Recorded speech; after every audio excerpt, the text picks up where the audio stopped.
मुढ़ी तो प्राय समस्त घरे थाए। मुझे मुढ़ी रे गोटे नुआ प्रकार जलखिया बनैबी। जदि आपण गोटे प्रकार जलखिया खाई खाई बोर हो गले ताहले मुढ़ी रे थर एमती जलखिया प्रस्तुत करंतु। देखिबे छोटरू बड़ समस्त को पसंद आसीबो। मैं जलखिया को मात्र गोटे छोट चामच तेल रे प्रस्तुत करी। ए जलखिया बनैबा को जेतिकी सहज खाइबा को सेतिकी टेस्टी आउ हेल्दी मध्य।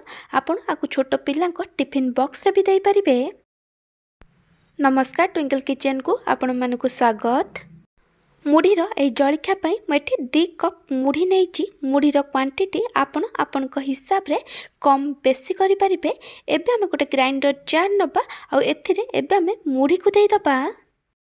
एबे हम को कवर करी मुढ़ी को भल भावे ग्राइंडिंग करि दबा। मुढ़ीर आपण एमती फाइनली पाउडर बनै देबे। एबे हम ए मुढ़ी गुंड को गोटे बड़ बाउल ले काढी दबा। एमती भावे सब मुढ़ी को आम गुंड करी गोटे बड़ बाउल ले नहीं जिबा। तापरे मु एथिरे गोटे कप सुजी नहीं।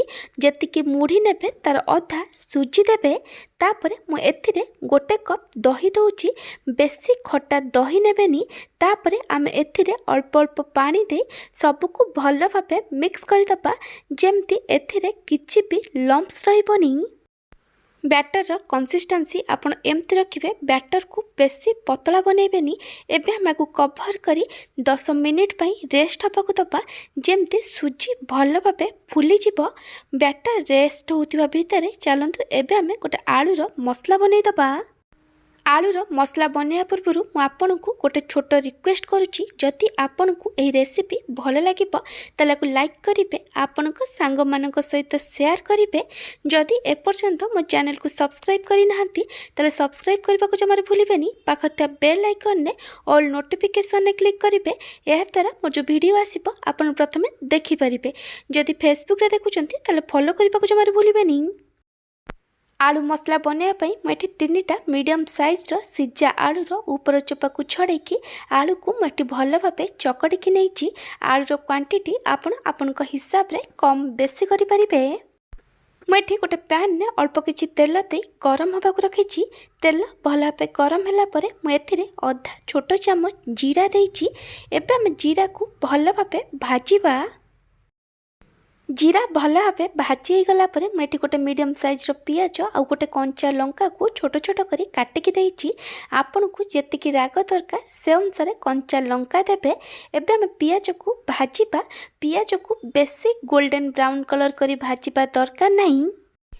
पियाज सॉफ्ट है भाजी गला मुझे हाफ कप फ्रोजेन ग्रीन मटर देइछि। ग्रीन मटर एठी ऑप्शनल अछि। तापरे मुझे गोटे छोट चामच अदा रसुण बटा देइछि। एबे हम सबको भल भाव मिक्स करी आकु कषिबा। जेमती अदा रसुण बटार कंचा बास्ना पड़ेब आउ ग्रीन मटर भल भाव सीझी जिवो।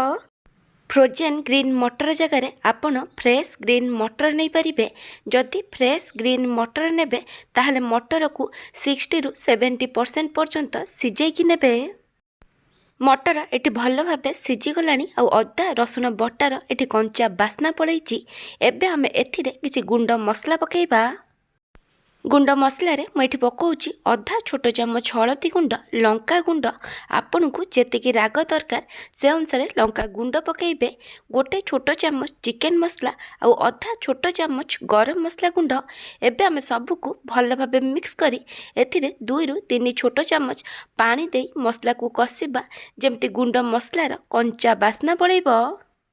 मसला एटी भल भाव कषि गलानी। एबे हम एथिरे चकटिकी रखिथिबा आलू को देई दबा आउ स्वाद अनुसार लूण पकेइबा। मो आलू को चकटिला बेले सेथिरे लूण पकेई नथिली। एबे हम सबको भल भाव मिक्स करी आलू मसला को 3 ରୁ 4 मिनिट पर्यंत कुक करिबा। एमती कुक करिबा द्वारा आलू मसलार टेस्ट बहुत भल आसी थाए। मुझे गोटे छोट चामच टमाटो केचप देइछि। एठी ऑप्शनल अछि। एबे हम सबको आउ थरे भल भाव मिक्स करदबा। आलू मसला एठी रेडी हो जाइछि। आपण चाहिले आ ऊपर किछि काटिके धनिया पत्र पकई पारिबे। एबे हम ए आलू मसला को भल भाव ठंडा हबाकू दबा। मुझे कड़ाई रे किछि पानी देइछि। एबे हम ए पानी को भल भाव फुटिबा पई छाड़ी दबा। मुझे चारिटा छोट छोट गिना नहीं आम ये जलखिया को ए गिनारे बनइबा। मु गिनारे गोटे गोटे ड्रप तेल दे देइछि। तेल को गिनार चारिपट साइड्रे भल भाव स्प्रेड करदे। यह द्वारा जितेबाला जलखिया सीझीज गिनारू बहुत इजिली बाहरी जीव। आम जो बैटर को रेस्ट होगा रखी ये 10 मिनिट हो गला। सुजी ये भल भाव फुली जाइए। एबे आम एथिरे स्वाद अनुसार लुण आ 1/4 टेबुल स्पून खाइबा सोडा दबा। आ जगार आपण इनो पकई पारिबे। तापरे आम सबको भल भाव मिक्स करदबा। बैटर कंसिस्टेंसी आपण एमती रखिबे। बैटर को बेसी बहलिया कि बेसी पतला बनइबेनी। एबे आम बैटर को गिनारे देदबा। आपण पूरा फुल करी गिनारे बैटर देबेनी। बैटर को आपण गिनार 2/3 पर्यंत देबे कारण ये फुलिब। बैटर देला पर आपण गिना को टिके टिके टैप करी देबे। एहा द्वारा एथिरे जो एयर बबल्स अछि से बाहरी जीवो। पानी ये भल भाव गरम हो जाइतिला। तापरे मु एथिरे गोटे स्टैंड को रखिछि। जदि आपनक पाखरे स्टैंड नथिबो ताहले आपण गोटे प्लेट को लेउटे की रखि परिबे। तापरे आमे जो गिन्नारे बैटर रखिथिले गोटे गोटे करी गिन्ना को आमे स्टैंड रे रखि दबा। तापरे आमे को कवर करी प्रथमे हाई फ्लेम रे 5 मिनिट पर्यंत कुक करिबा। तापरे लो फ्लेम रे 10 मिनिट पर्यंत कुक करिबा जेमती ये भल भाव सीझी जीवो। 15 मिनिट पर मुझे घोड़णी काढ़ी देछि। देखि पारथिबे ए जलखिया केते बढ़िया से फुलीछि। एबे हम गोटे टूथपिक नबा आ टूथपिक को आ जलखिया भितर दे दबा। देखि पारथिबे ए टूथपिक पूरा सफा आसुछि। ता माने ए जलखिया भल भाबे सिझी जाइछि। एबे हम इंडक्शन बंद कर दबा आ ए जलखिया को टिके ठंडा हबा को दबा। एटी जलखिया टिके ठंडा हो गला। एबे हम जलखिया को गिनारू काढ़ा। प्रथमे गोटे छुरी साहाय्य जलखियार चारिपट साइड को गिनारू धीरे धीरे हल्का हाथ में काढ़ी देबे। तापर आपण एमती लेउटेकी बाहर करदेबे। ए जलखिया बहुत इजिली गिनारू बाहरी जीव। आपण आकु मुढ़ीर इडली कहि परिबे।